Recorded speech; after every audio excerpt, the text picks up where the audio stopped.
8:31. I'd like to call this meeting to order. There is one item on the agenda that we're going to table at this time for further discussion, the resolution for an EMA grant application, resolution number 39, 2022. So with that one to be moved, I take a motion to approve the rest of the agenda. I'll make that motion. Okay. I'll second it. Okay, all those in favor? Aye. Aye. This time, let everybody please rise and join with me in the Pledge of Allegiance. I pledge allegiance to the flag of the United States of America and to the republic for which it stands, one nation, under God, indivisible, with liberty and justice for all.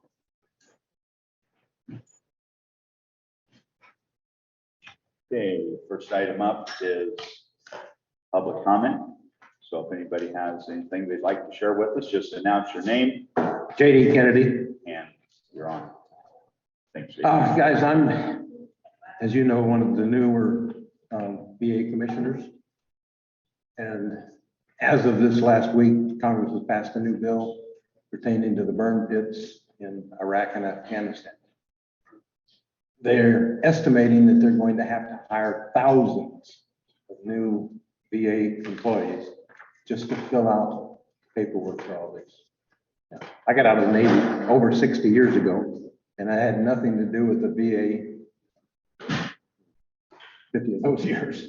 Moving here, I did get involved with the VA, had cataract surgery, hearing aids, and they take care of me very well. But as VA commissioner, I see the people that do the work in Page County, what they do and how they do it, and they're outstanding at their jobs. But I understand that they're some of the lowest paid employees of Page County, and I think they deserve a raise. But when I was in the Navy, my oldest son was in the Navy, my grandson was in the Air Force in Afghanistan, around the burn pits. So this has hit home for me. And I just would like you guys to take advantage of the opportunity to expand whatever they need and give them a pay raise. Thanks, JD. If I may, could I be next? Sure. Sure. Go Thank you ahead. very much. Thank you. Good morning. My name is Michael Blazer. I'm with Invenergy. I have a few comments to make about the agenda item for setting the vote for the Shenandoah Hills Wind Project. Excuse me. I'd first like to read into the record a letter that our outside counsel, Mr. Dublinsky, sent to your attorney, Mr. Hanson, late last week. It's dated June 17th. I believe you may all have seen this, but I think it's important to read this into the record. Dear Mr. Hanson, I am writing out of grave concern and I should add, this letter was written at my direction. I'm writing out of grave concern with the direction the recent Board of Supervisors meetings have taken with regard to my client's application for a wind energy conversion system permit in Page County. Excuse me, pardon me. I have been all over Iowa and in surrounding states, as well as at meetings for infrastructure permits for nearly 25 years now. And I have never witnessed the things that have been said in the past month or so in these meetings. Abusive name calling, not only to my client, but also to sitting supervisors during meetings. Shouting speakers down, again, including supervisors. Handing supervisors facially overbroad and harassing litigation hold notices as a threat. But the treatment of the supervisors in and around the last meeting was truly unconscionable. Open threats were made to sue the supervisors individually and to engage in frivolous witch hunts requesting not only supervisors' official communications, but the speaker also said they would go after the supervisor's private communications, his wife's private communications, and the private communications of his kids. Only slightly less veiled threats of physical violence have been made to representatives of my client, with hints that physical acts may be taken against supervisors. I want to stop there for a moment and just mention that most recently, in the aftermath of the public information session that we had a couple of weeks ago, the local opposition group published photos of the license plates of the vehicles of several attendees on their Facebook page. The hint is rather obvious. In any event, we have reason to believe similar innuendo has also been made directly to supervisors. This understandably appeared to bother the supervisors. While it is entirely inappropriate in its own right, as a lawyer for a client, it also concerns me in terms of Shenandoah Hills Wind's due process. Its ability to get a fair tribunal that is responding to the actual credible evidence in the record, not to inappropriate duress, threats, and the fear of personal reprisals or costly personal litigation.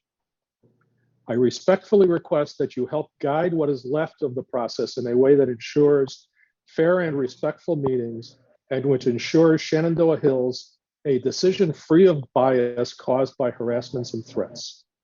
For example, I believe it would be helpful if you could confirm to the supervisors that they have immunity when acting within the scope of their official duties.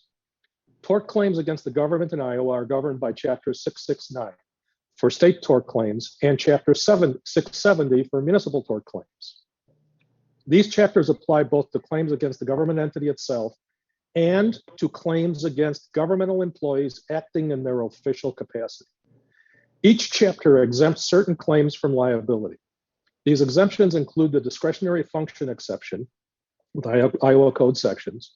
The discretionary function exception in the Municipal Tort Claims Act is worded similarly and applies to any claim based upon an act or omission of an officer or employee of the municipality exercising due care in the execution of a statute, ordinance, or regulation, whether the statute, ordinance, or regulation is valid, or based upon the exercise or performance or the failure to exercise or perform a discretionary function or duty on the part of the municipality or an officer or employee of the municipality, whether or not the discretion is abused.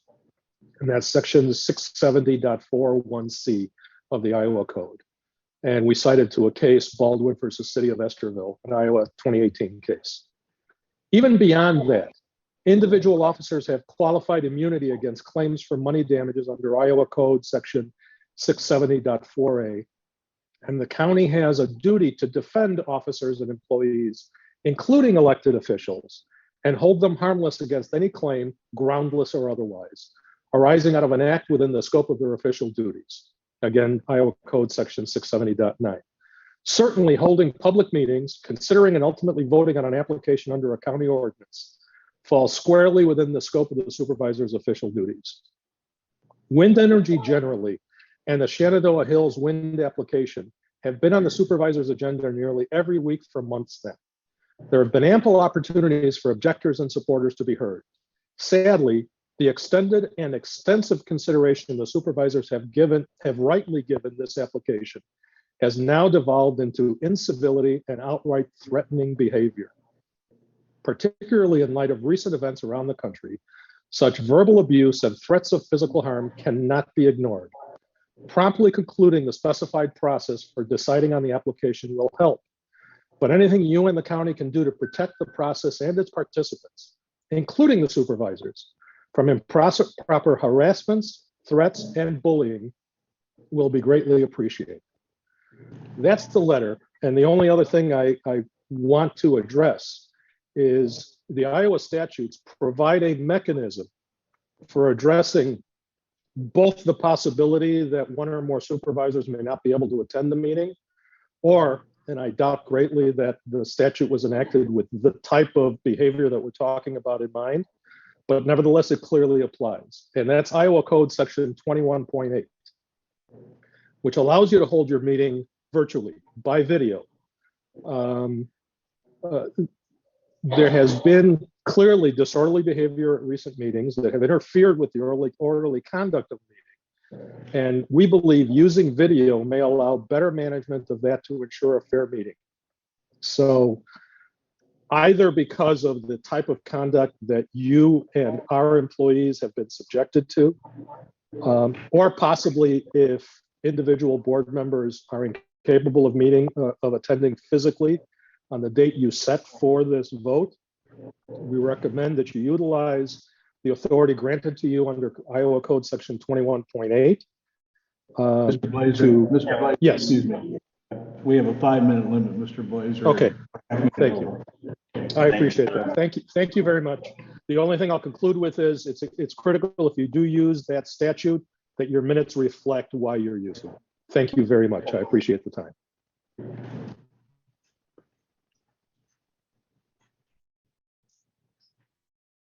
Okay. This time, JD. Engineer update.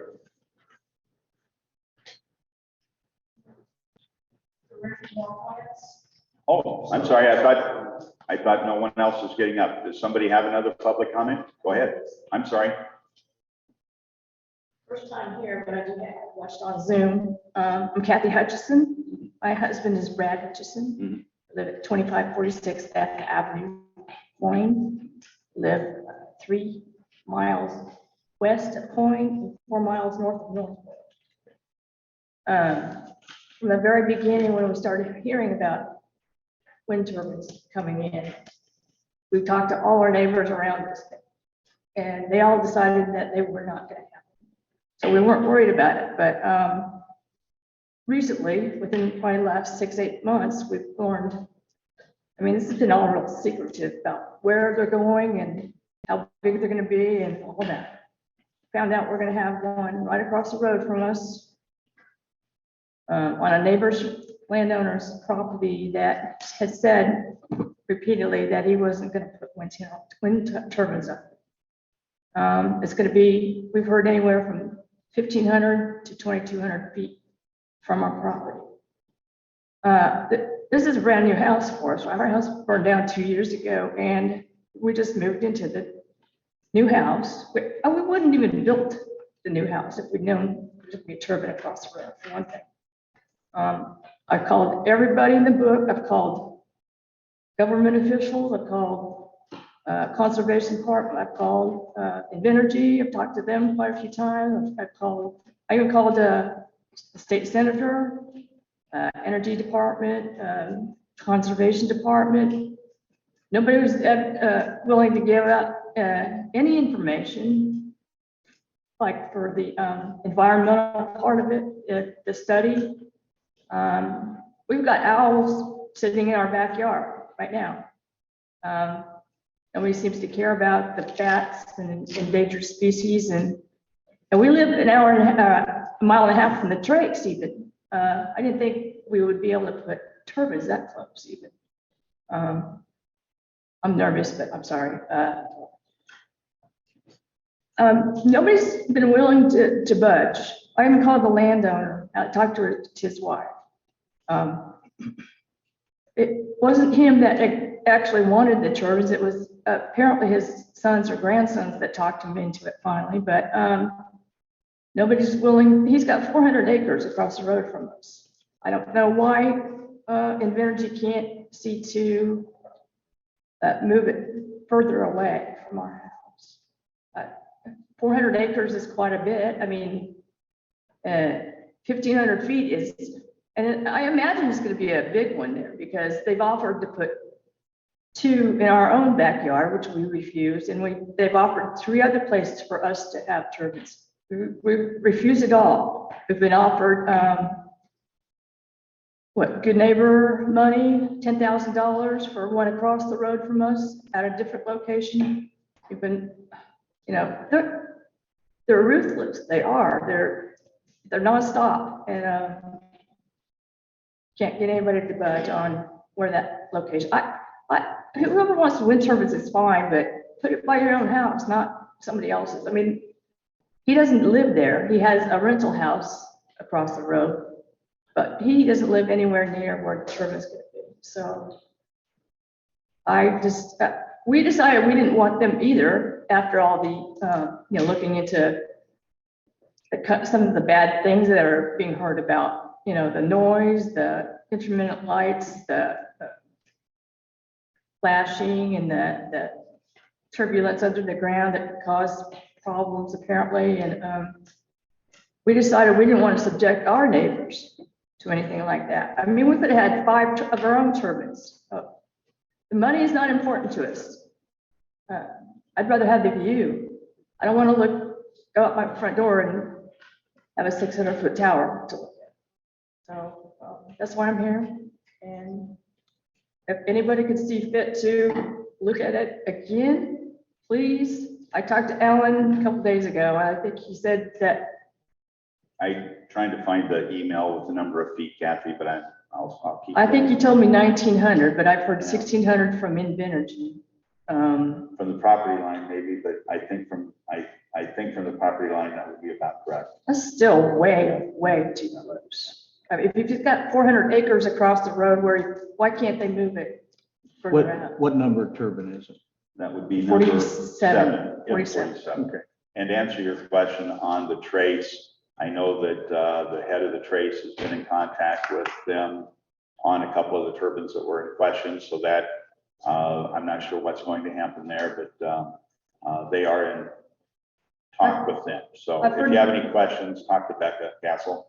She is the one that's working with the trace with Invenergy. But I don't think she's gonna help with moving a turbine. Oh, not yours. I'm talking about the Yeah. comment. But I've also heard they scrapped 1/3 of a mile that was supposed to go north of us, which is Yeah, closer. I don't know. I've also heard they've scrapped 3 others around Well. Mather's property. And I don't know anything Yeah, about yeah. I won't argue all with you, that, but but- we've all heard within here several comments that tend not to be always the truth. I understand. And that hearsay is really questionable. That's why if you would like their phone number to visit with them, you've we got have it? called them. Okay, And weren't sure why.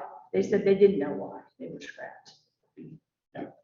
But they're a pretty, prominent name in the, right there where we live. And got it. we're just a little guy.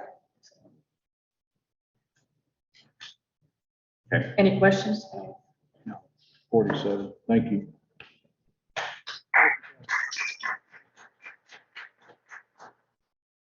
Anyone else? Yes.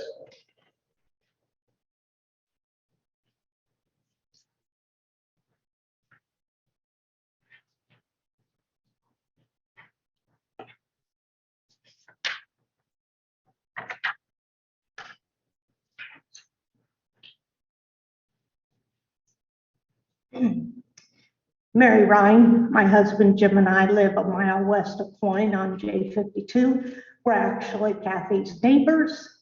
Some months ago, we received a letter from Invenergy stating that our residence is located a half mile from a proposed wind turbine location. The letter stated that a representative would proactively stop by and address our questions and that they would be happy to discuss a good neighbor agreement with us. To date, no one has contacted us. This last week, we got a letter from the lawyer of Invenergy notifying us of a special public meeting to be held by the Page County Board of Supervisors. How is it even possible that for a law firm to have notice of a meeting before the residents of Page County do? How is it even possible for Invenergy to get a public meeting scheduled when we have been asking for such a meeting for over 2 years and it's never happened? Well, that meeting was canceled, but I believe it just shows who and what controls this board. It's not the people that you were voted to represent. Later this morning, you will discuss another such meeting. I ask that you consider a time like the evening when more working people would have a chance to attend. But just in case you don't, and because I have a daytime job, I will exercise my right to free speech one last time this morning. Ironically, this board is about to make a decision that will affect the rest of my life, yet I'm only allowed 5 minutes of your time. I have timed my speech and it is under 5 minutes, so please put down the stopwatch and listen. The ugly facts about industrial wind turbines. They have a dramatic and lasting impact on those of us who live in the project region. There is no denying that it will change the entire region's character, environment, ecosystem, and landscape. Gone will be our peaceful dwellings, our lovely views, our sunrises and sunsets will never be the same. Our night skies will be filled with constant flashing red lights. Our beautiful rural setting will now become one giant industrial complex filled with constant noise and motion. We did not choose to live in an industrial complex. We chose a rural area with all its benefits. If you don't like it, move, you say. Well, we were here first.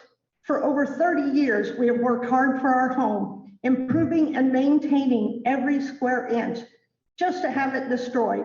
It's heartbreaking and devastating. There will be no getting used to it or forget about it. We will be living with it every day, 24/7, 365 days for years to come. Please, will somebody tell me why a park or public area with occasional visitors has a 1.5-mile setback, but our home where we dwell all day, every day, has a much smaller setback? Because the little guy doesn't matter, right?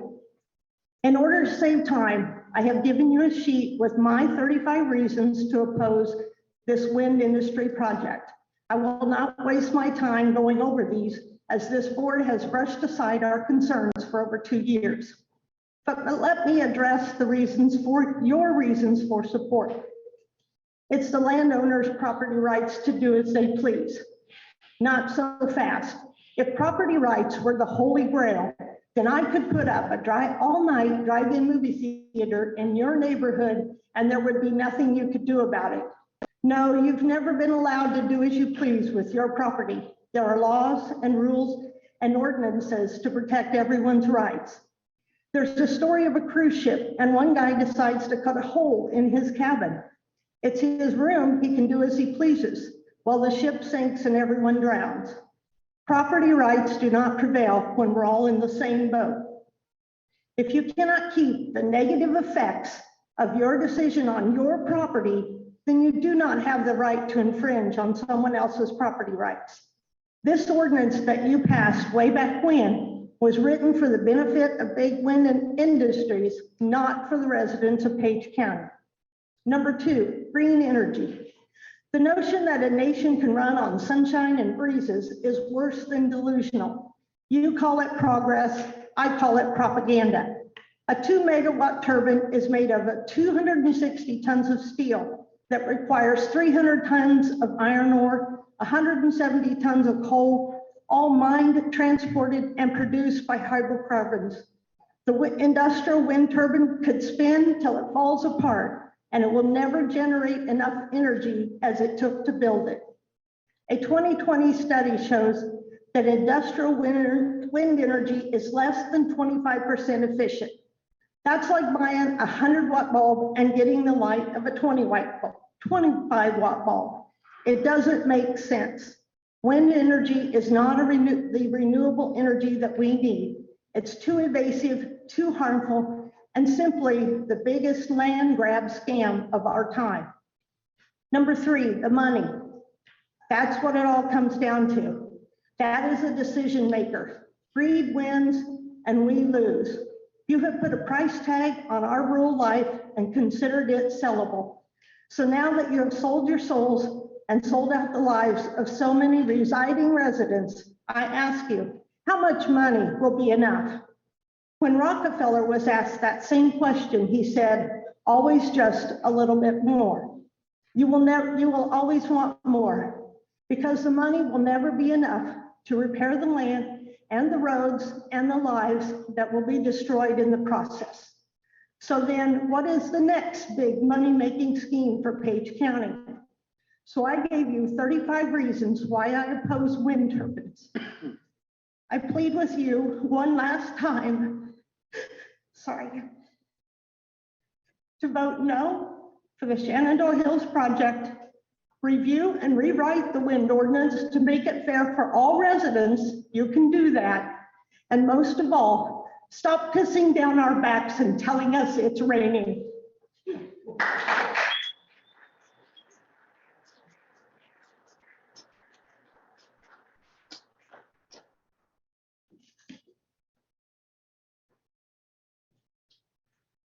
Anyone else? Okay, JD, you're up.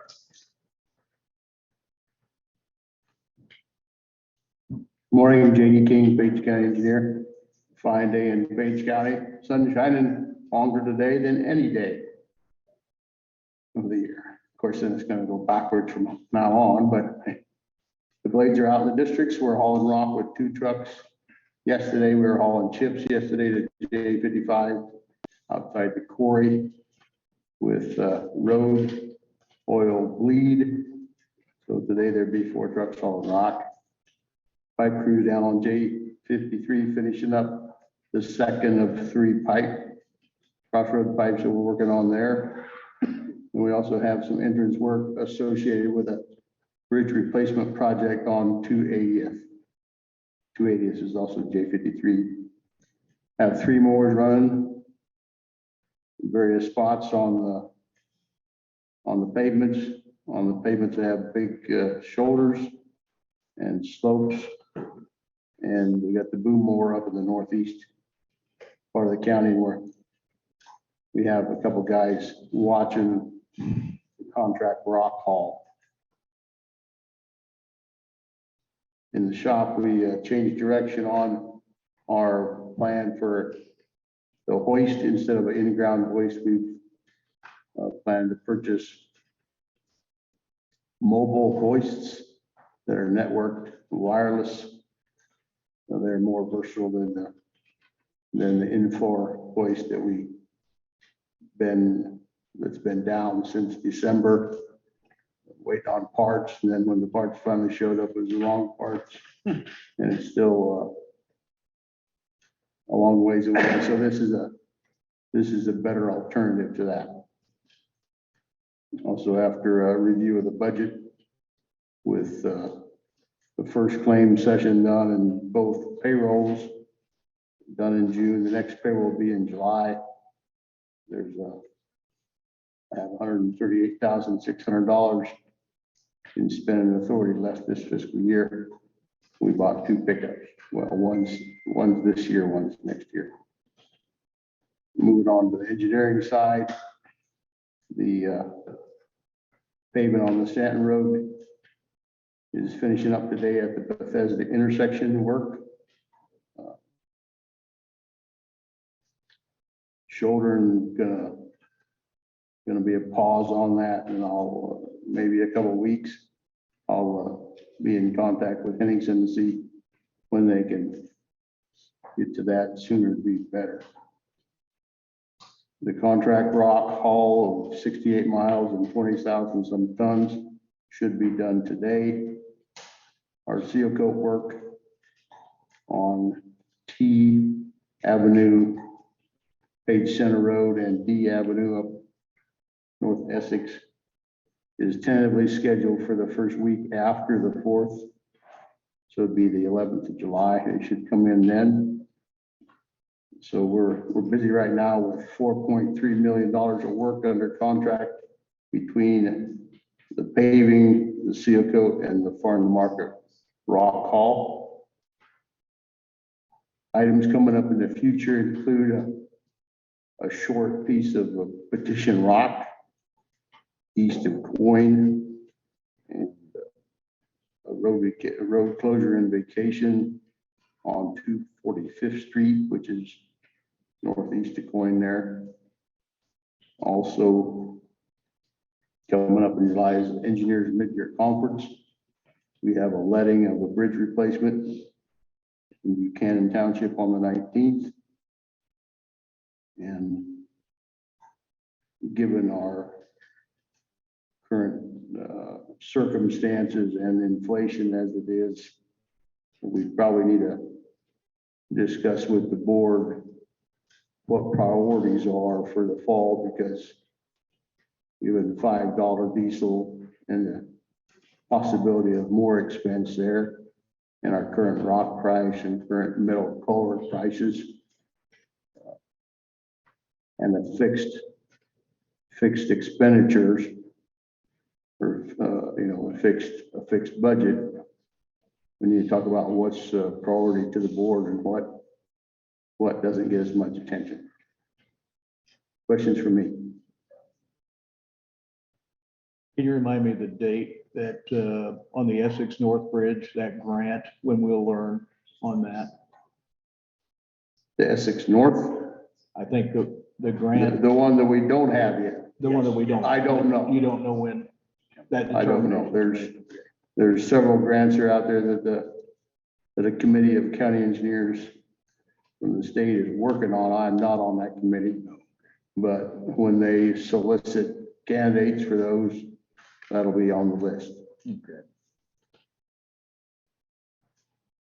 Tell me again, you just read off on the farm to market, how many miles and how many I think tons? it's 68 miles, 20-some thousand ton. Okay. $547,000. Yes, I got that. Do you have an estimated time when that will be complete, Which the farm to market hall? today, Today is? Yep. Okay, I'm sorry. yesterday, they told me they should wrap it up today. Okay. And I assume that's good. There was no weather impediment. Okay. Thank you. Anything? Next item up is, on the agenda is to discuss approved liquor license for Jacqueline's. Jacqueline's is going to be located out at 2062 Highway 59, so just south of Shenandoah. Ownership is Jacqueline and Matthew McLaren. They've got the sketch, the plans, their insurance, all of their necessary agreements. I know that they've applied for food license, liquor license, and everything is up to us now. The liquor license is up to us to approve that for them, since they are in the county, not in city limits. It's a Class C liquor license. So 2062? Yes, that'd be where Sterling McLaren used to live. They're in the process of rehabbing that house and turning it into an event center. They do have an event coming up relatively soon. That's why they're getting the license in place, so they'll be able to have that.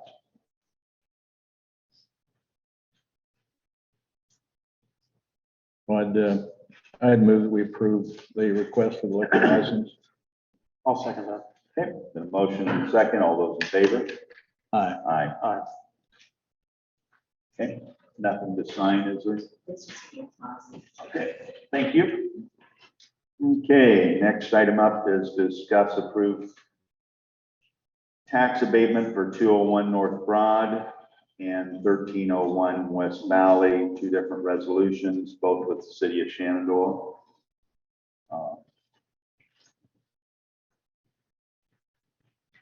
You're bringing those up on the screen, Corey.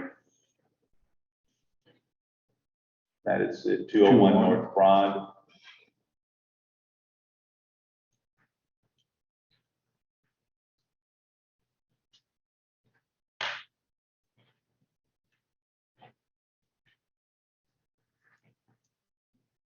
Let's go around the other one. Okay. Questions? Yeah.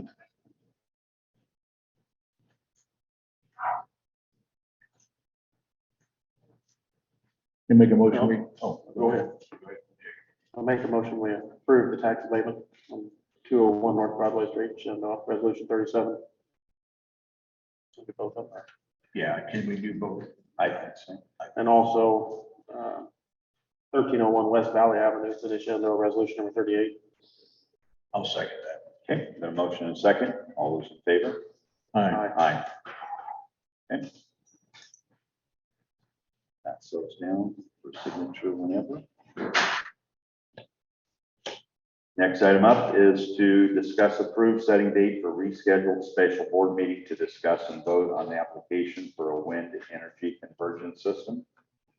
And I don't know if there's anybody here to speak on that. At this time, I believe the scheduled of the date, if we approve it today, would be June 30th. That's June 3rd, what day is that? Thursday. That would allow them for the notice in the paper for us to have the meeting, to have a public meeting time set. And that would be on Thursday to qualify for that number of days for the meeting. Well, Mary said, I was gonna say anyway, to have it in the evening, I think would be very beneficial. Yeah. The first meeting of the month, we didn't have one this month. Mhm. It needs to be in the evening. I'll do it at the end of the month. I think that's important. I have it in the evening, so people, I still haven't got out to everybody's place. I haven't been to Kathy's place yet. I've talked on the phone, but I'm trying to find them. I had somebody call me that doesn't live here, but owns a home there. Right now they're renting it out currently. Mhm. That was concerned, and I Yeah. haven't been there either. Mhm. Uh, Yeah, that was places Mr. like that was- Winningham. Yeah, Winningham, thank you. Yeah. And so Mhm. now that's something else. I don't have the meeting in a week or week and a half or whatever. I don't think we should vote at that meeting because there might be things we learned we need to figure out, like just like these things I haven't even figured out yet. Maybe have the meeting, then maybe at the meeting decide how much time we think we need to set the voting meeting. It's kind of, I think, the wise way to do it. Hear everybody out and then pick a time to vote and then have that deadline to search, talk to. This is a huge thing, all these different places and things. And there's a lot of problems in their plan they submitted, so there's a lot of things to go through. I haven't got through every single line of it yet.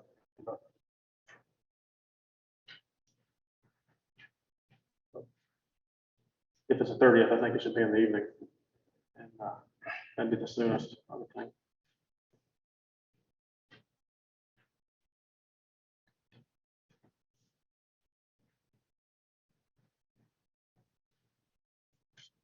What time were you thinking? I would prefer in the daytime just because evenings, I'm not sure where I'm going to be at night. You know, that's my preference. I'm going to be out of town. I know that my morning and afternoon is probably easier to schedule than my evening. So,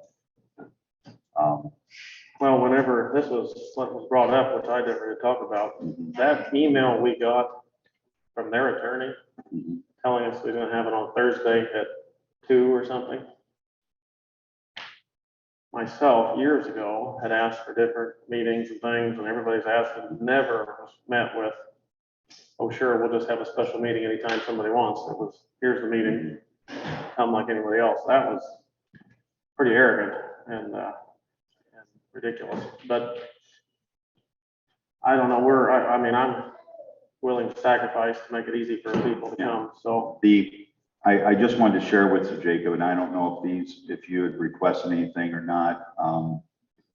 The wind turbine at 44, which is the one that Kathy was talking about. No, I'm sorry. 47. I'm sorry, I'm looking at the wrong one. 1,884 feet.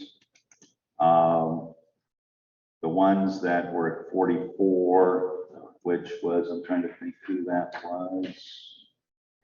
Oh, that Mr. Weiss, I believe, I'm looking right, the map. That one was at 1,959 feet.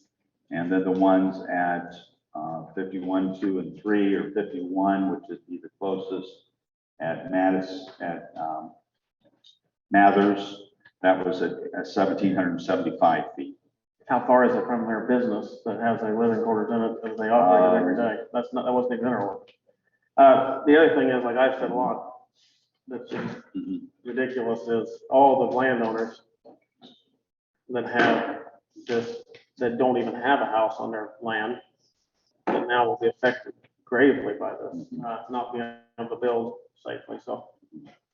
But I'm still talking to all these people, and some of them are kind of hard to find and get their phone numbers. I don't know where to get their phone numbers from, so. But whatever the case is, if we're gonna have a meeting, it ought to be in the evening. And I think a little bit of our inconvenience would be beneficial to people that this is gonna affect for the next 50 years.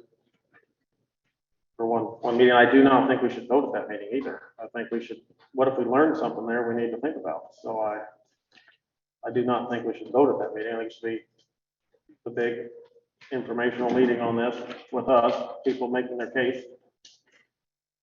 And then we take that information and we study whatever we might figure out and then set a time to vote on it, I guess. I think that makes sense. It's reasonable. But almost all meetings are in the evening, school boards, all the city councils. It's not unusual or unreasonable. I'll make a motion, we set the meeting on June 30th at 2 PM. I won't even second that. That's ridiculous. And I second everything. That's ridiculous. That's offensive to the people who live here. Jacob, my question is, we've been discussing this for a long time. We've heard and we try to approach everything and continue to visit about it. We connect people. They're corresponding back and forth. Unless we postpone this for the life of us, it's going to have to be done. I'm Should be sorry. done in the evening. Yeah, That is unbelievable to me. Yeah. That even if you have to pick a different day, that's fine. This should be in the evening. That is unbelievable. I just cannot believe that. But that is the only reason to not do that is to limit people's ability to come. That's the only reason, because we're flexible on the day. You're picking a Thursday. We never have meetings on Thursday. So that's just unbelievable. I will not second that. That is an unbelievable move. It's offensive to people who live here and myself. I what live is here. your schedule like on that Thursday, Chuck? I have a doctor's appointment in Omaha at 10 AM. Okay, okay. You know, if you're willing to go at 5 o'clock, I could rearrange my schedule, I'm sure, to where 5 o'clock would work. Most people quit, get off work at 5 o'clock. Yeah. I'm fortunate, and you are too, we're self-employed, we have some flexibility, and Yeah. six is more of a reasonable time, and this is about being reasonable to the people that are out there, and this is the first time Kathy's been here. There's several of these people I've talked to that I've never seen face to face, I've talked to some of them on the phone. The people who live there and own land there, that maybe have plans, they're the people we need to really accommodate to, because this is the rest of their lives, and probably their kids' lives, we need to hear them out. I understand, Jacob. I understand what you're saying.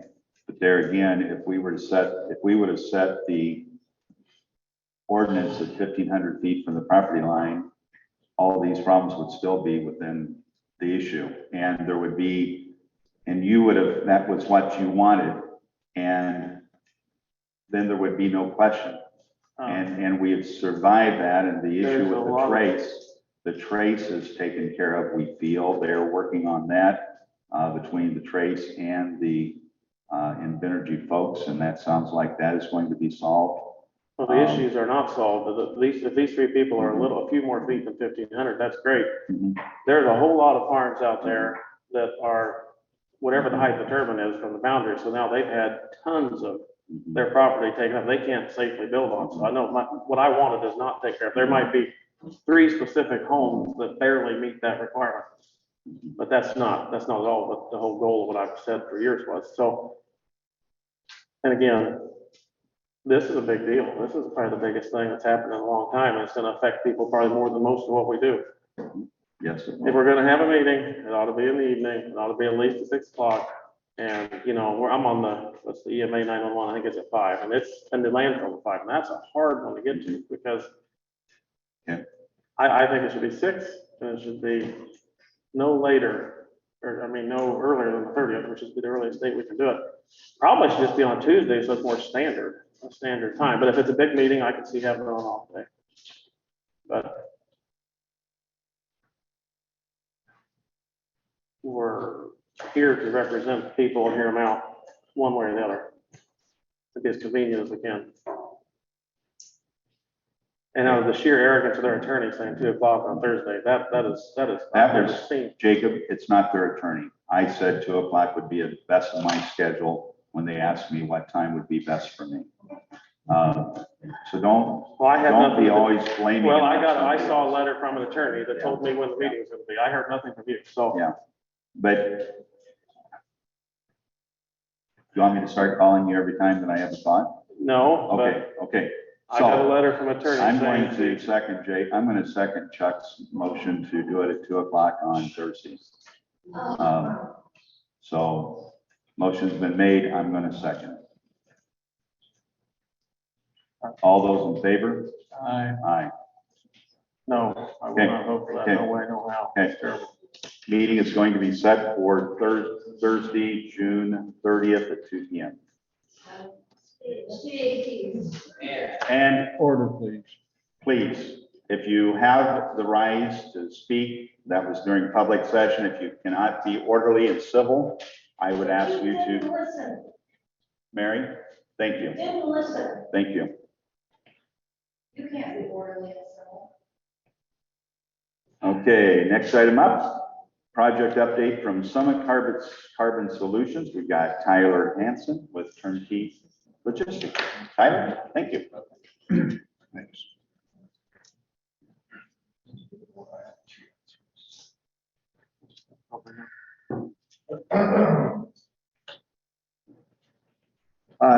Robert Latimer is my name. Tyler Hanson was the individual setting us up on the agenda here. I'm here with Riley Gibson, my colleague. We work for a contract organization called Turnkey Logistics, and we're representing Summit Carbon Solutions. We're here to give the board, supervisors, and the audience a brief project update. What you have in front of you is a folder with my card in it and three different sheets that have a couple maps and then an overview of the project benefits with some specific information for Page County.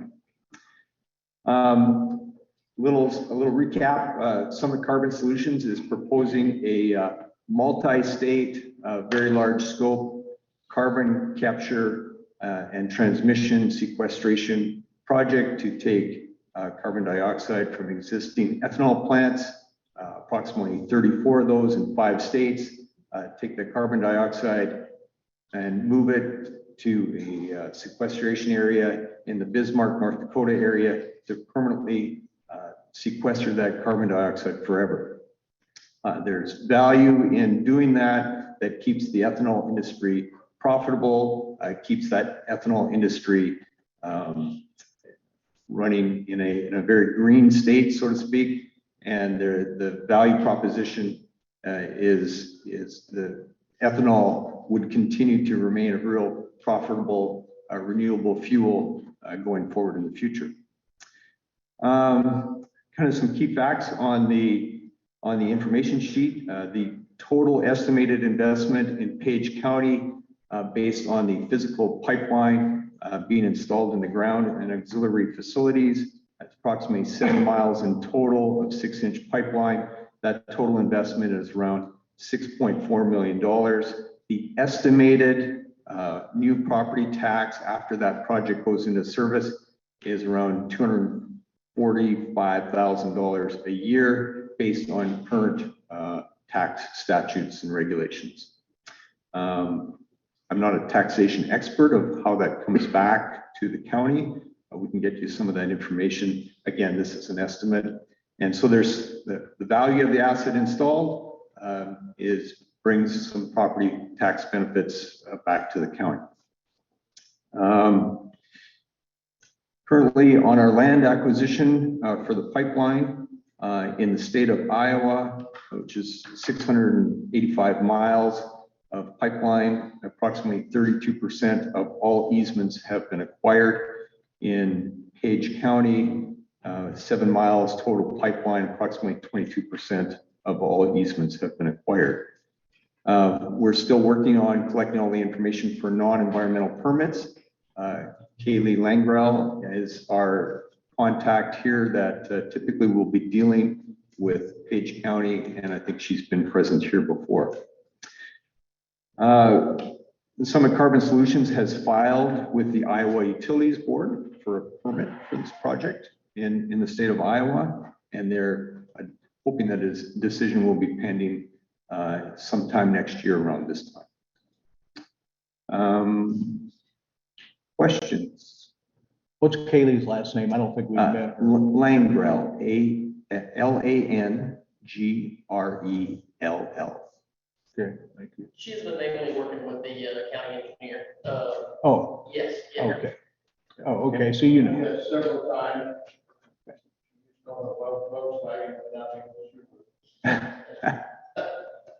It's almost $1 million a mile. 7 miles, 6.4 million. Yeah, roughly. Yeah, ballpark. I'm just- Estimated. That's expensive, isn't it? Yeah, it's the capture facilities are a large cost. Of course, that plant is in Shenandoah. That is in Mills. Fremont County. It's in Fremont. Fremont. The plant's in Fremont County. Yeah, Shenandoah, but it's Fremont County. Any other questions? So I know the big thing is eminent domain. Is Kaylee the land agent basically dealing with landowners? Kaylee is not one of the land agents. She's a relationship manager, stakeholder engagement manager for the county relationships and so on. There's a separate contractor group that are acquiring the land rights, and they're busy working away to get those voluntary easements in place or voluntary land rights in place. So will there be an update on that? I mean, 7 miles in Page County, will we hear any information before the project comes to us for approval? I mean, will we get an update on whether or not everybody is participating or whether you've hit a glitch? Certainly, and that's the purpose of our attendance here today, is to give you a snapshot quickly of where we're at today. We have some ground to cover, of course, with local county permits, with continued work to acquire easements via voluntary acquisition. So on a quarterly basis, we'll come and get on the agenda and talk just like this, take your questions. If there's significant items that need, a faster update, we'll come and talk to you guys. You got 22% of the land you need. In this county, yes, as of, it's a lag indicator, but yeah, that's where it Where are you was seeing a week that? ago. Where are you? He said that. Oh, he said. He just said Yeah. that. It's a number that's not in your packet, but that's the number in page count. Okay. Other questions? Appreciate your time. Thank you. Thank you. Thanks.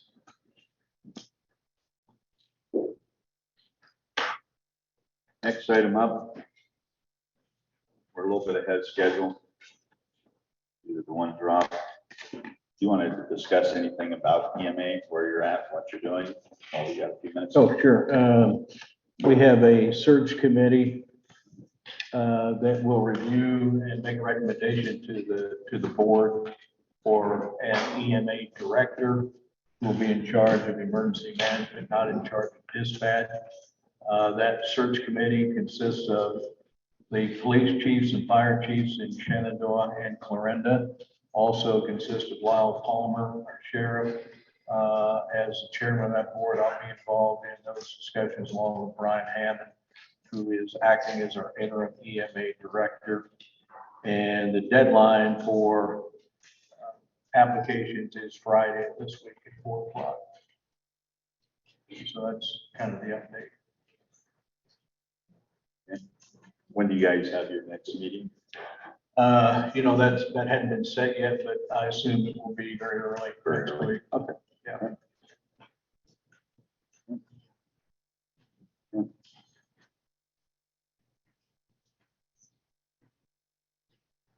Are you?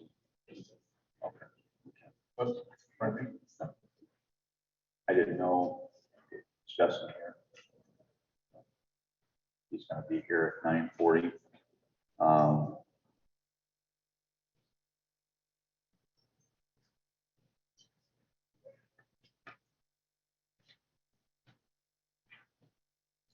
Do we want to go ahead and take a recess for a little bit? That'd be great. Yeah. Okay, because I know we've got some information over there. Thanks. I'm the summit. I'm actually Okay, gonna be okay. the senior PM that's over Oh, this okay. entire side of Okay. Iowa. Okay. So if you do have questions or you do want updates, you can give me a call. I can Okay. answer anything. Awesome. What? Okay, thank you, Grant. You've got, you said until next year to get When do you think the Ivy Utilities Board is going to approve? It'll be around the May time. Okay. Start, August 23. How much leeway do you have to work around the farmers that have issues with the, yeah, because I know that I've heard a few that have been anti. We're actively looking at the scale.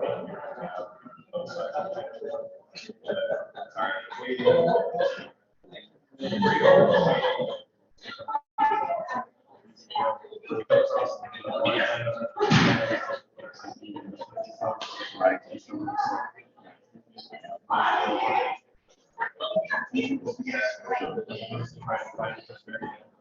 We are, 100% of the required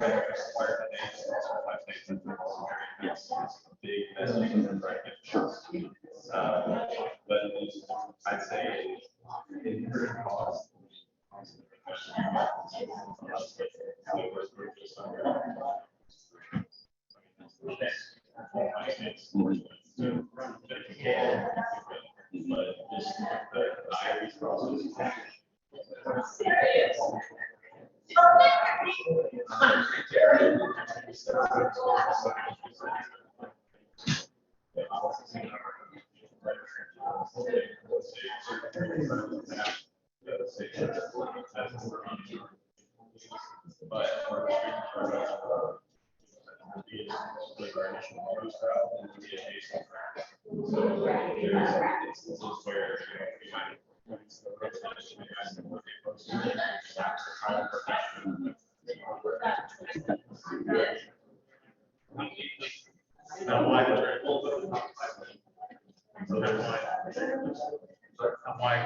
It's a bit more.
Instead of just running straight north.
So like, yeah, that's. You look at the field and you see the water back there. Yeah, that's true.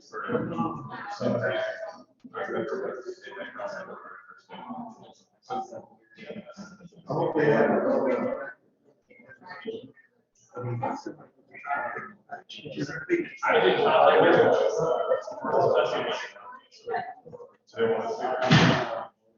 Those are like. You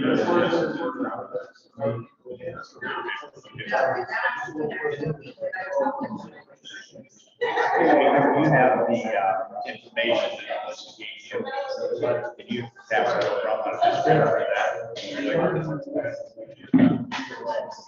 Or if you want to, I'll let you. It's on the first page there. Open that up when it talks about the permanent pasture, it mentions they can stay.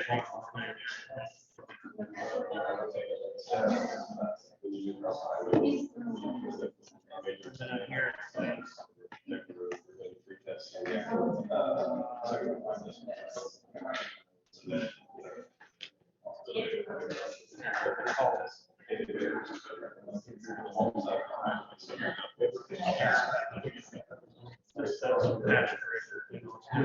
Why did you get? So in other words, they will move.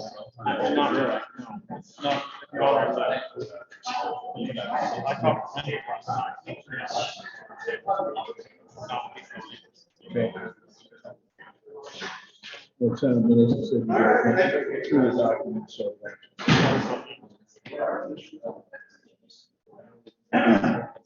Task 1, 2.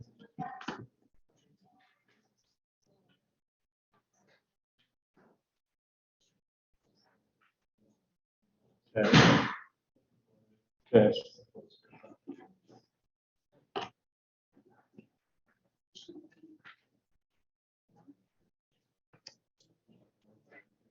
Yeah.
contracts, top's got the bills, bottom's got. Oh, okay.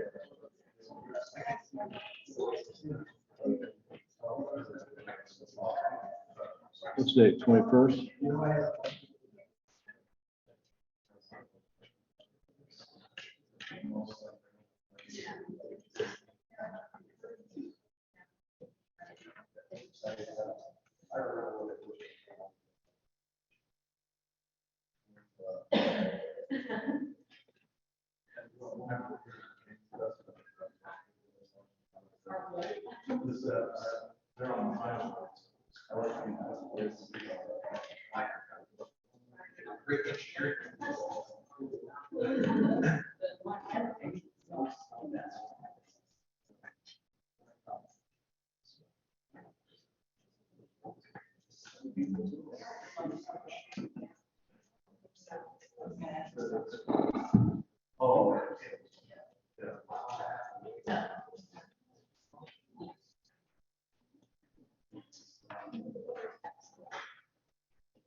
You guys.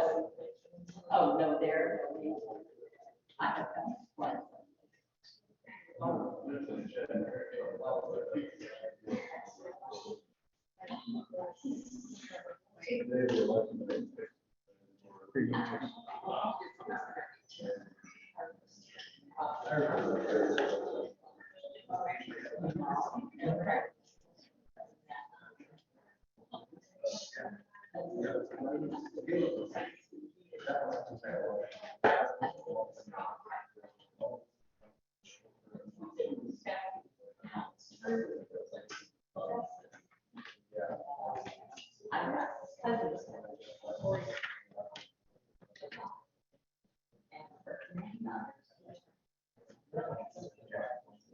I think Chrissy, we did need to do this. We make up to $2,700 available. We can see $2,000. I think.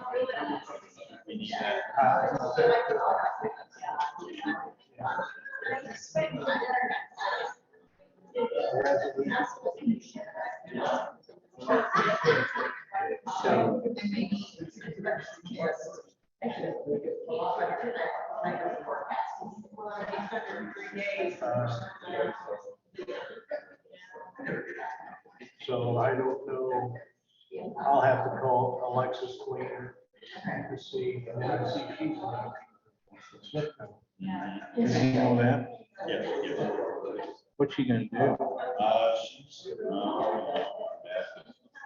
It doesn't matter. this is the last meeting that I can remember. Okay, everybody turn back on.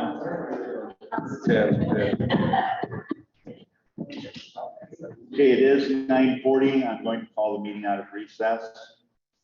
At this time, we are going to discuss, approve, allowing improvements to be made at the Davison County Farm. Justin Dammann has requested some issues brought up to the board. One is to do a little bit of tree removal, and the other was to plow up a pasture and turn it into farm field. Here we go, Justin. I don't know. You're right on time. How are you? Good. He's just in time. Yeah, just in time. Thanks, Chuck, for the clarification. Justin, if you want, we're on. You want to come up and talk about what tell us again what, I know you sent us, so you can just get up to the podium if you want, or either one. This or that, or? Either one, Whatever. either one. Thought it was gonna be late, so I'm a little winded.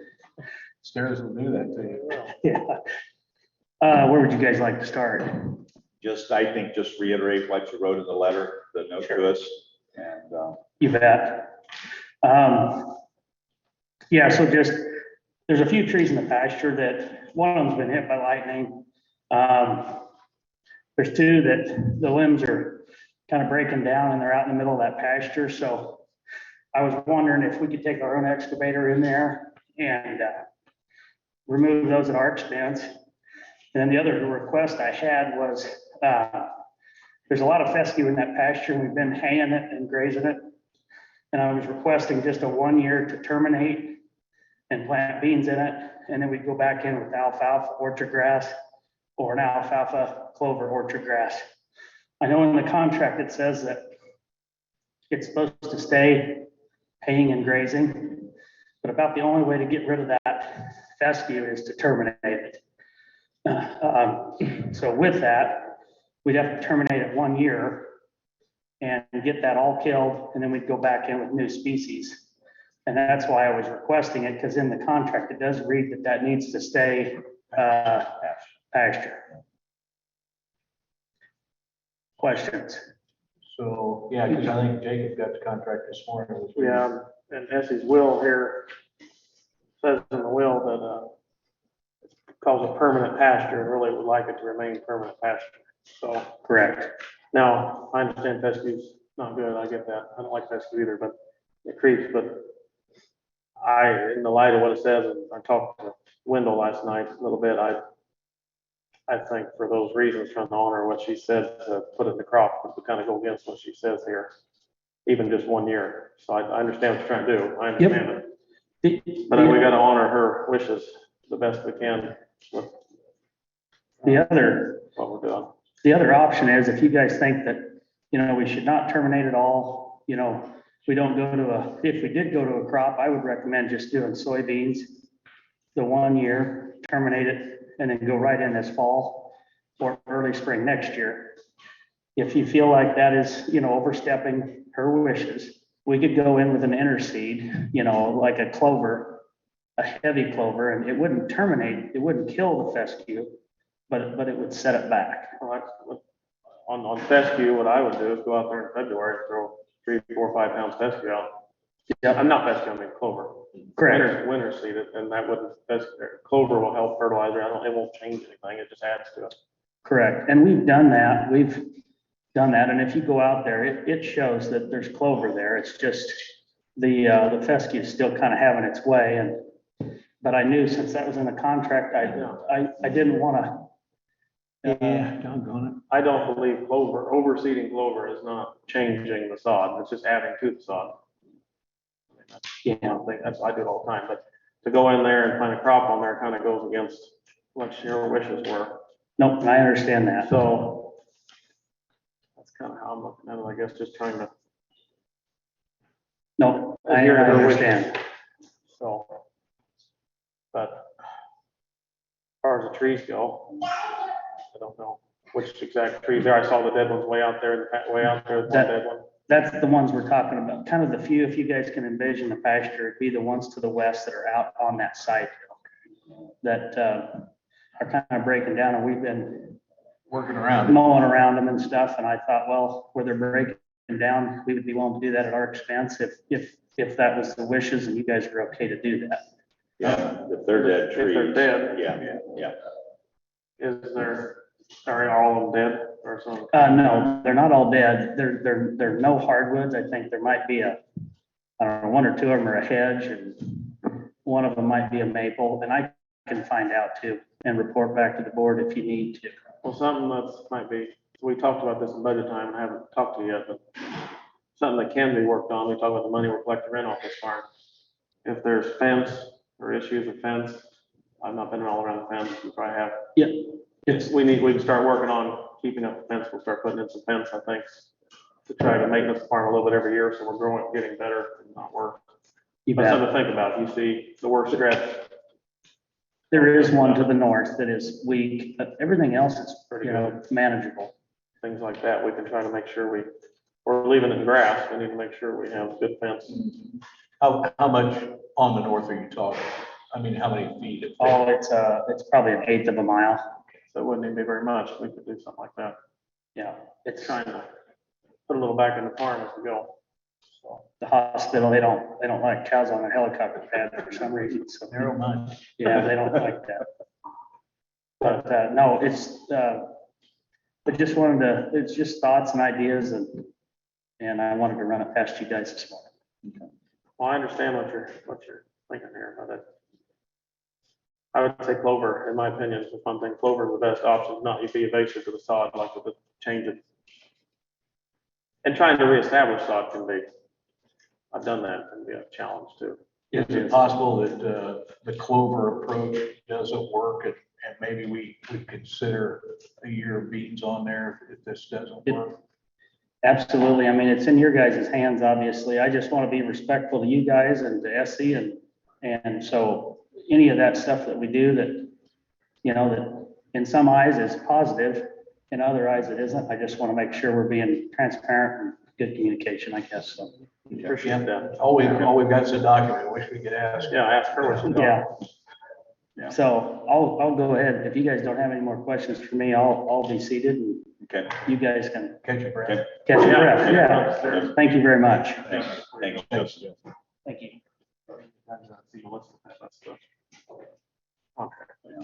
And I have no issues with trees that are dead. If they're dead. Yeah. They're dead. Yeah. I think that makes, About that fence? I've never built a fence in my life, so. I've done a lot of times. Uh, I've done a lot of times. So when's the best time? Summer, well, the cows aren't there this time. Winter, Anytime, guy can throw a hot wire out the fence or whatever, but you need to. so.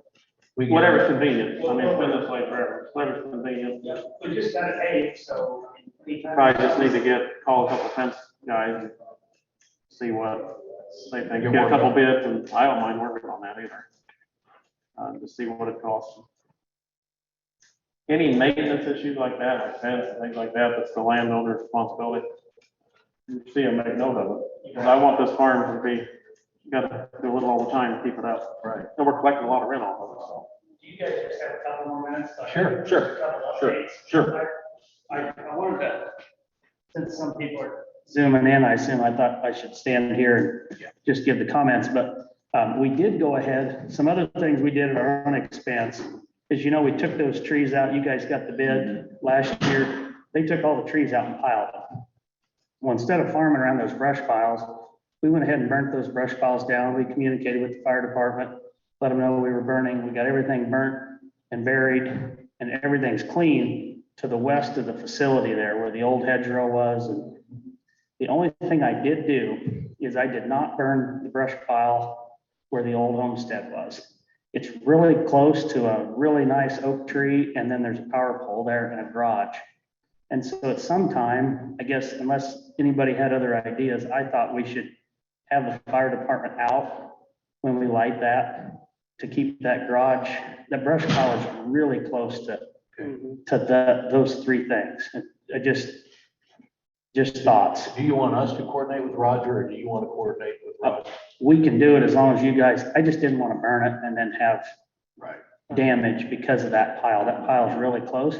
But otherwise, if you guys pull up there sometime and look to the west, that looks really nice. And we kind of just made a half moon shoe around the acreage and cropped up there. And so it looks good. Good. So, but that's, I just wanted to let you know kind of what we did the last 6 months, and then we'll attack that fence. Okay, super. Thank you. Okay, sounds good. thanks, Justin. Thank you. Any other thoughts? Want a motion to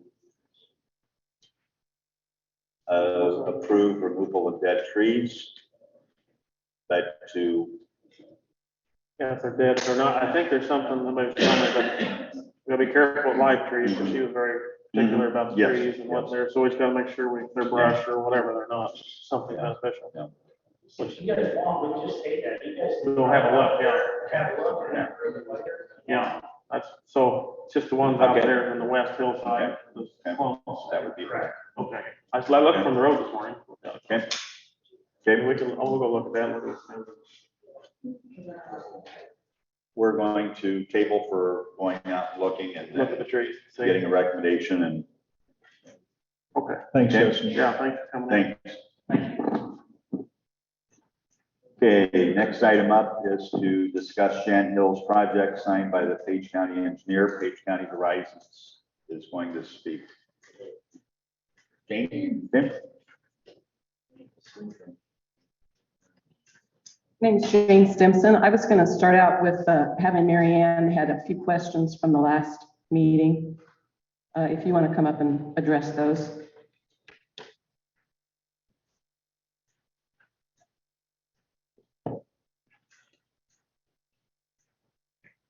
Mary Ann Gibson, land property owner in Lincoln and Martin Townships. I have a question in regard to the boundaries of the proposal, Invenergy's proposal, as to what happens to that boundary in the future. They have proposed. Do you want me to address that? Yes. Okay, I visited with that after the question came up at the last meeting. The proposal that is on the table to be voted on at some point is for the actual proposal. The boundary has nothing to do if there's any future projects. They will have to do everything like they're doing at this time. They'll have to go through and start a new study. They'll have to get everything planned out, and any new items would then come back in front of the standing board of supervisors at that time, whenever that date is, whether it's a year, 10 years, 100 years. There is nothing can be done inside that boundary area except for the proposed wind towers that are on that plan. Okay, so should they decide at some future point that I mean, there's a whole lot of land that is under contract. And the boundary line is much larger than the turbines, the footprint of the turbines now. So that boundary line then is no longer in effect in the future? I'd sure like to see it drawn different before it's passed. I agree with that. It's drawn way miles bigger than it needs to be. And how would that, should the moratorium be lifted, or should the ordinance be changed? If it were to be changed and the ordinance is changed, does the boundary line then change? The project constitutes all signed property inside the boundary or blue bat border. However, our application restricts turbine placements to those explicitly stated in the GPS coordinate table, as well as those depicted on our maps. Simply having signed land inside a project area does not mean we have the ability,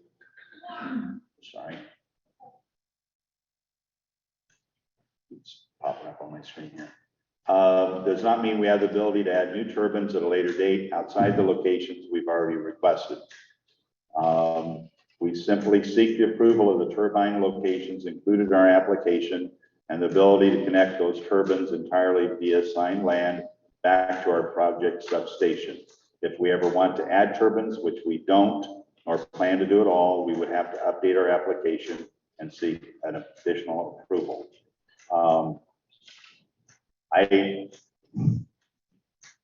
Would they be grandfathered in under this No, ordinance? no. This ordinance, so if the ordinance changes. No.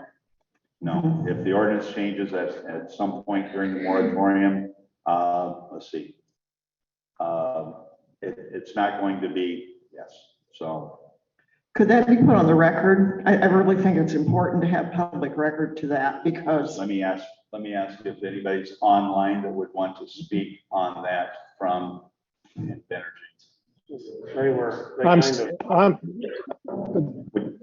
Mike Blazer, I'm still on. Okay. And I believe you stated it. Sure, I can answer that.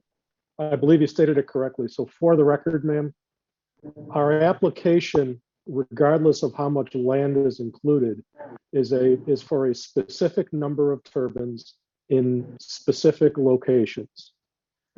Any future addition of more or different turbines somewhere else outside of the locations that are in the current application would have to be the subject of a new application for effectively a new project and a new permit. We could not build additional turbines that are not covered by this application pursuant to the permit that we're seeking at this time. And in response to Mr. Holmes' question, although I think he knows the answer.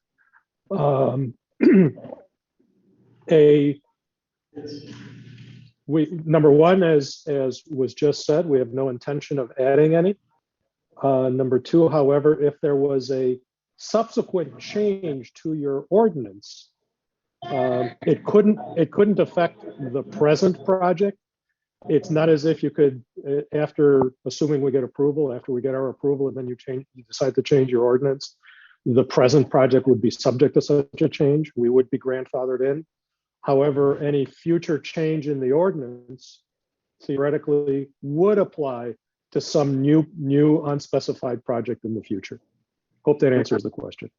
Yeah, Mike, we got a letter from your attorneys, and we hadn't even had a project submitted that said if we would change our ordinance, I don't remember exact wording, we might be subject to litigation. So. Well, and I think, Mr. Holmes, that letter was very, very clear. Again, with all due respect, I think you're intentionally misreading that letter. That letter addressed the efforts by the opposition group that you're a member of to change the current ordinance to affect our current project. Iowa law is very clear that our rights with respect to the present ordinance and the present project have been vested, and the county does not have a right to change the ordinance again with respect to this project. We are not speaking about some hypothetical future project. Okay, well, I've talked to county supervisors where you guys have had other lawsuits on these specific things, and the things you state, I respectfully disagree with what you're saying is fact, because that's not how the court even rules, but thank you for your time. Let's agree to disagree, and we'll let the court sort it out. Yeah, I'll do that. Okay, any other questions? So the boundaries that are here and the land that is contracted, if Invenergy or another company that they may sell to would decide, well, we want to build more turbines. They would have to go out and still get contracts. They'd still have to do, you just heard him, this is nothing. You can't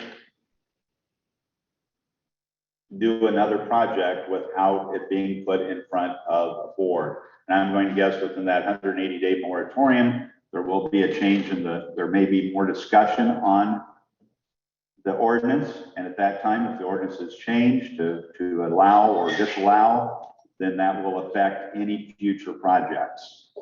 I'm lost on what you're asking. Okay, well, that's what I'm asking. You know, and you just stated that. I think that should be on the record. It is on the record. 28 turbines is all that's being considered. Right. No additional I understand turbines that. can be built without a whole new process. Yeah. And they're subject to whatever ordinance. Right. Correct. Yes. Not this old one. Okay. Okay.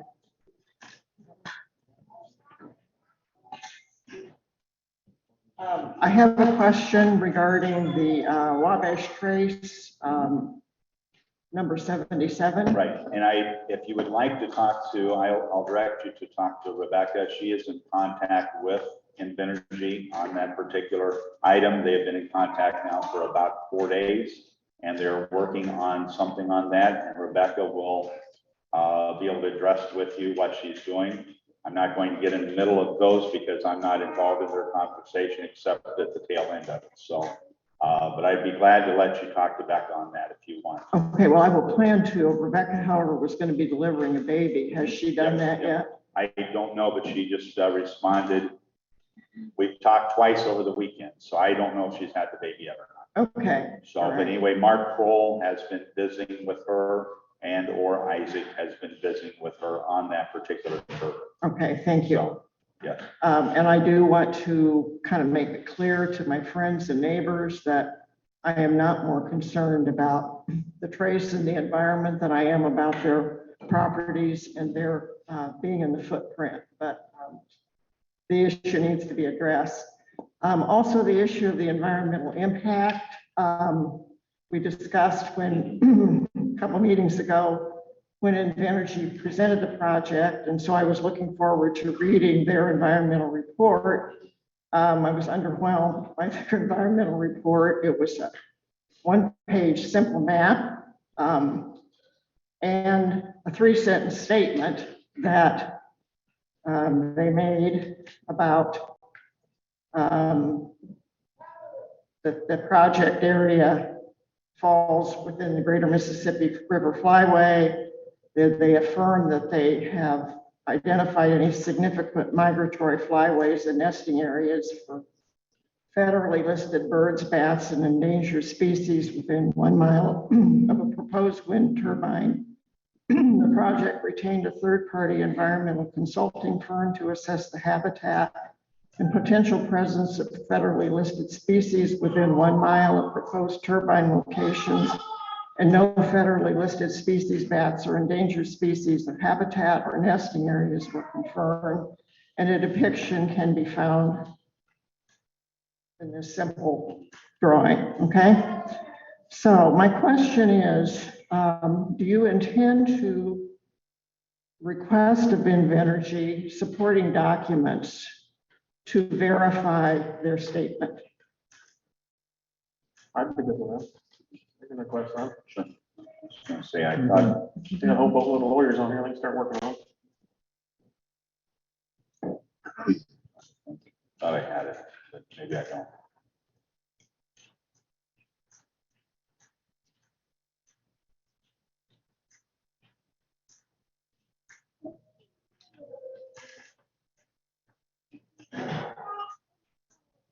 Yes, we can on that, yes. So will we be doing that? Will be requesting? Sure. Okay. We'll get it. And how then will we be, as members of the public, how will we be able to see that, those supporting documents? I don't know, is there anybody, Mike, can you answer that question? Or her on? For environmental, Yeah, the environmental supporting documents. I mean, we'll certainly check with our environmental team. Typically, we never provide full reports. They're never requested because this issue is under the jurisdiction of the U.S. Fish and Wildlife Service, with whom we work very closely. The project is being developed in accordance with what are called the wind energy guidelines, or the WEG, as is known in the industry, that are issued by the U.S. Fish and Wildlife Service.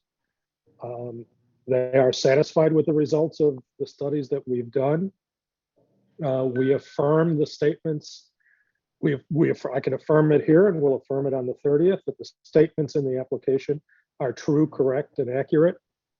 The underlying data is incredibly voluminous, and it is not something we've ever been required to provide. And frankly, I doubt greatly that we're going to be providing it here.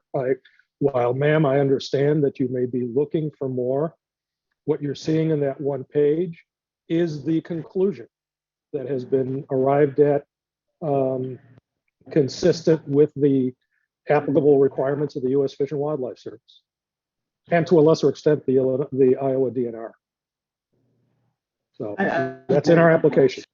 Can I see what you've got, Marianne? I'm sorry, because maybe I've got something here that I thought you had. What do you have your one page?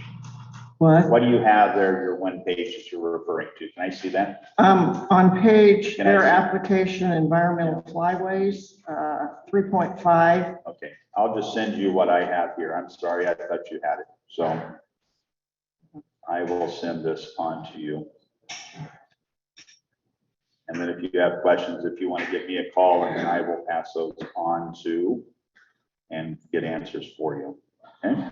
Well, I think that we should be able to see, or you should ask for the study, and the Fish and Wildlife has indicated in a letter, in an email, that study can be requested. Can I have your email address? Well, I'm requesting it.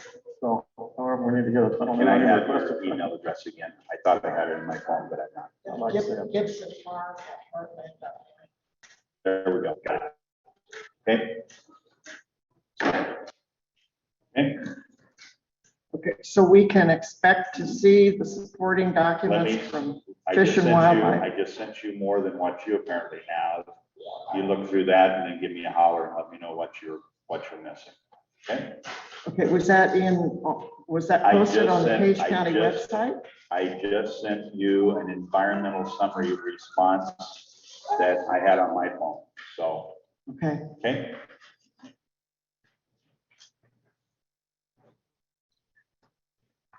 Thanks, Mary Ann. I just want a couple of clarifications before I start on what I was going to do.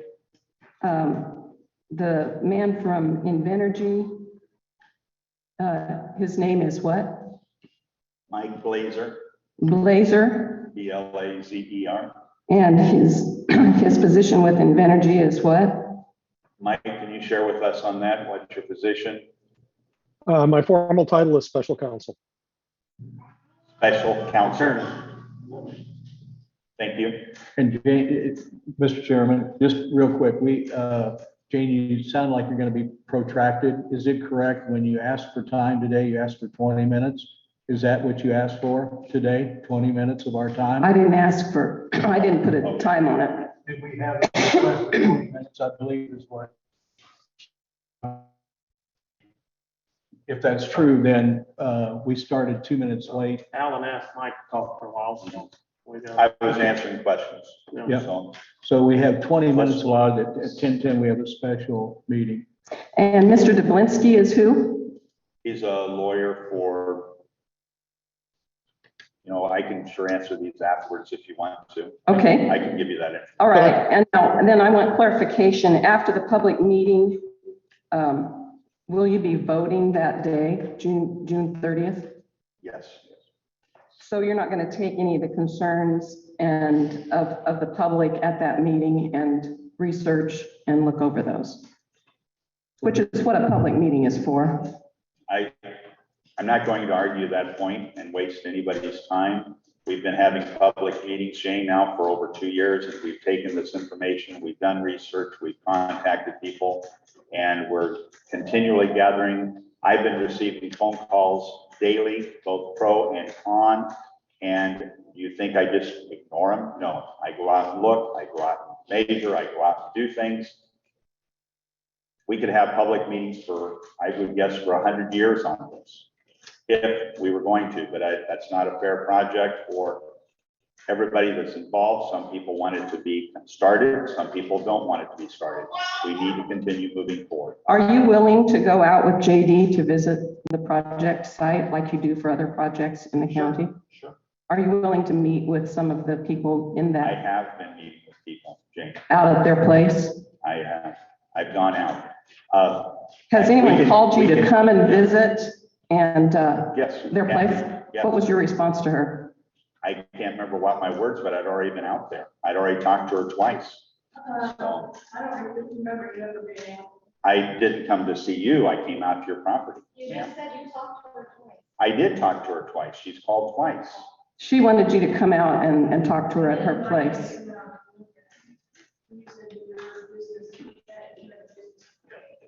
At that second, you called yes. We can argue all day long about this, about points. Or just like somebody. Yeah. So with all your research on the proposal and you have gotten the decommissioning from Invenergy, the decommissioning plan? We have, and I can talk to JD about that yesterday. We have up until the start of the project to finish all the decommissioning and get everything set before that is started. So there is. Would a yes vote change anything on that decommissioning plan? So did you just say you haven't researched the decommissioning We plan? have been researching decommissioning for a long time. Did you have any questions when you were researching? Did you have any questions? Sure. Who did you go to for the answers? Talking to JD a lot. We've been gathering information from other counties, Shane. Do you think that if the county engineer has questions on the ordinance, where is he going to go to get his answers? When I talked to JD yesterday, I suggested he talks to some of the other counties that have had projects, see what they are doing, where they're at, and to visit with them. Do you to see any? continue, and also to talk to ISAC. We've got a great source of people in the state of Iowa that are involved, and that's the way we've been going. Do you see any validity in getting an outside engineering firm to look at the proposal and the decommissioning plan? I can't say one way or the other. If JD felt that was a good thing to do, I'm sure that we would discuss it. So if he brings that up to you, you will? plan on doing that? We'll discuss it, yes. If there's any legalities in the proposal and the decommissioning, where are you looking to understand those finer points legally? Do you just look to Carl or do you look somewhere else? We'll look at several different, we've got Ehlers and Cooney on staff, we've got, they've been involved in round one. We've got other available lawyers. We don't have to rely completely on our county attorney now.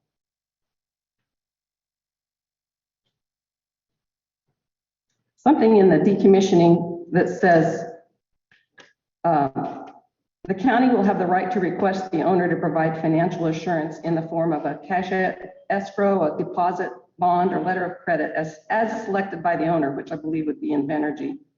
That's handy. Or B, a guarantee or such other form of security that is acceptable to the county. No financial assurance shall be required if the owner is a public utility regulated by the Iowa Utilities Board in the state of Iowa with the financial wherewithal to pay for the estimated decommissioning costs. Do you understand that? Sure. It means that if the company that owns it has got the bonding capabilities already within their system, they're going to be covered. Otherwise, we're going to have to use bonding sources, whether it's through our insurance agent, through the state, wherever sources we get, that will be taken care of. We have lawyers that will work on that for us.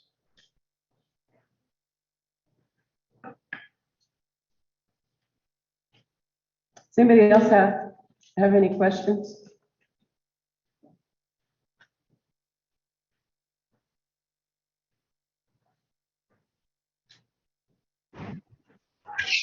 Jesse Simpson here on Zoom. Hey, Jesse. Okay. On that last line that my mom just mentioned about it mentioned something about the utilities. If it was Mid-American Energy, I'm guessing is what it's referring to, and or some other utility company. It seemed like in that language that it was saying that they would not be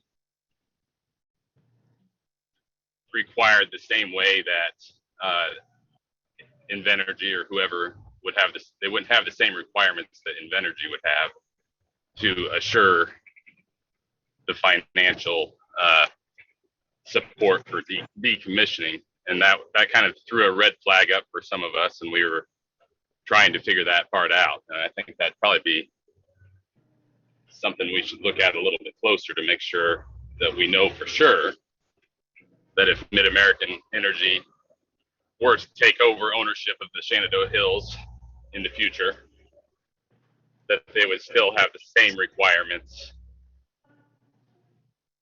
for decommission as Invenergy. Does that make sense? Yeah, I think so. Chuck, do you have a thought there? You look like you're getting ready. Well, I was reviewing the request for 20 minutes, which Ryan Yurkowski sent in, and we're at our 22 minutes right now. Right now, Mid-American Energy does not own the project. Invenergy owns the project. The decommissioning process will be duly bonded, and the contract language will be such that on transfer, that bond remains intact. So if it's Mid-American Energy that we're dealing with, then that clause has some need for discussion, but we're not dealing with Mid-American Energy. The contract would be with Invenergy, and the decommissioning would be with them, and on transfer, those bonding instruments and monies would have to also transfer along with the ownership. That's not what this Okay, it doesn't seem like it's that clear, actually. I don't think it's that clear, but What's that? I don't think it is actually that clear. I think when it transfers, and maybe a lawyer is going to have to get in there and maybe on our side and look at it and see if that's the case. But it looked like to me, if it does make a transfer, that maybe that would go, but maybe the transfer of the bond would go, but it wasn't that clear to me and several other people that was actually the case. It looked like it would basically be that they could choose to not be, because the Iowa Utilities Board protects Mid-American Energy, and so they they would potentially get to avoid some of those responsibilities. And it's happened in other counties, I'm pretty sure, around the country. So that's all I've got. Thanks. Thank you. Mr. Chairman, I give you this from Mr. Yurkowski. We've exceeded our 20 minutes, so it's time to move on. And, yep. Okay. You asked for 20 minutes. We've got a special session scheduled 7 minutes ago. Can I just ask one question? Did you guys agree to come out and look at our application and try to, or do that? I will talk to them again about your situation and see if they can give you a buzz. I'll come out today if I'm on the time. Yeah, let's do that. Yeah, the guy that came out and talked to us with energy told us there's, what are the unlucky ones? Okay.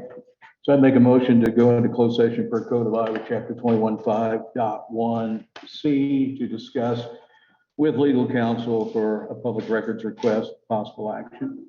Okay. I'll second that. Okay, been a motion and a second. All those in favor? Aye. Aye. Oh, so we're gonna Choose that roll call. Yes. Oh, sorry. Yes. Yes. So are we going to go into Corey's Corey's office? Okay.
closed session.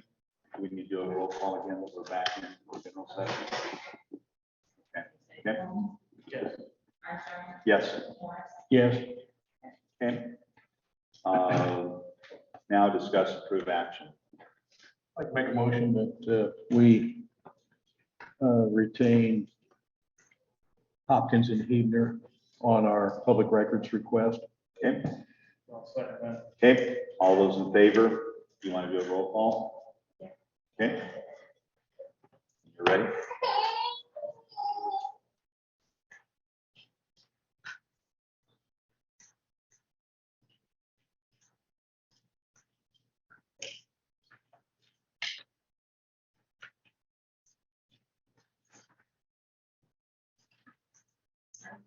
Yes. Yes. No.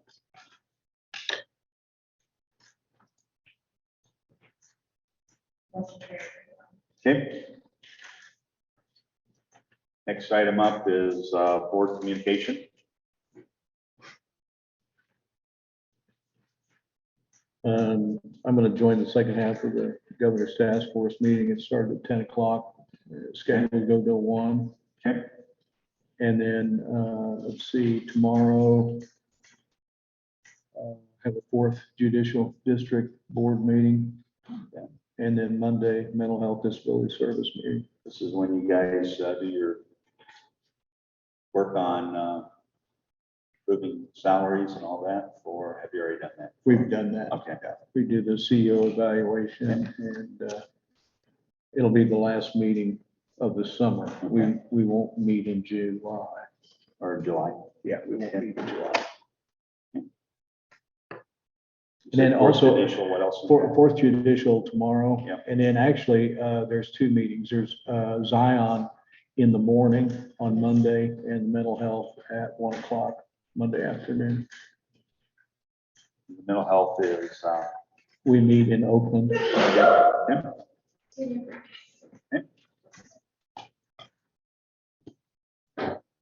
Jacob. I don't have anything this coming week. I have had some people talk to me about the metal detector stuff, and I tried to ask. counsel About the what? Metal detectors. Okay. And the big concern I hear is just anywhere we mow with a lawnmower, keep it real nice, digging out there. Mhm. Could be, other than that, I don't know much issue, but Sure. anywhere that you mow and keep landscape might be a problem to be digging, like a mole, basically, we have a mole. Yeah. So that's all I have really.